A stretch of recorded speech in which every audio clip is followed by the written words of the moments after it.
Thanks for joining me. Today's video is brought to you by ACT.org, and I'll be going through their redesigned score reports. So for all of you guys out there that are thinking about college or thinking about taking the ACT, I'll be going through their updated score reports in a tutorial fashion so you guys know what to expect when you get your ACT results. So I'm just going to go ahead and switch over to my iPad so we can take a closer look at things.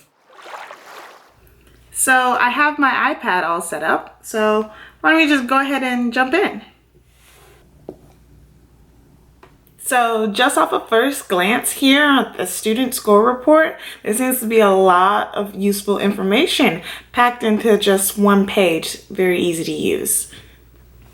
So if you're anything like me, the first thing that's going through your head right now is, how did I do, right? So it's really simple that we can see right here that you can open it up and see your scores right away. You have your composite score here, and your composite score tells you how you did overall, but you also have these other score breakdowns here. And all of the scoring breakdowns are the same. The writing is scored from 2 to 12, so don't be alarmed if you see your writing score looks lower than all the other sections. This STEM and this ELA that give you an average of your sections grouped. So your STEM gives you your math and your science, while your ELA, if you did take the writing section, you'll get an average of your English, your reading, and your writing. That was supposed to be an arrow.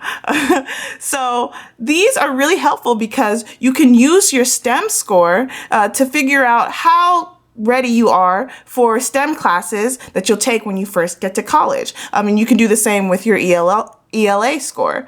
It's also super important to highlight these graphs below the score table. So these graphs show you your comparison of your score to people who also took the exams throughout the entire United States, but also in your specific state. And it's super helpful because you get to see how you did compared to other people who took the exam, but also see the percentage of people who scored similar to you or less than you, and you can see the whole breakdown from there. So now that you have your score and you can kind of see how you compare to people throughout the country as well as in your state, you're probably going to stop looking at the score report, right? No, there's some key information that they've included here that can help you when you're trying to prepare for college or prepare to retake the ACT if that's what you want to do.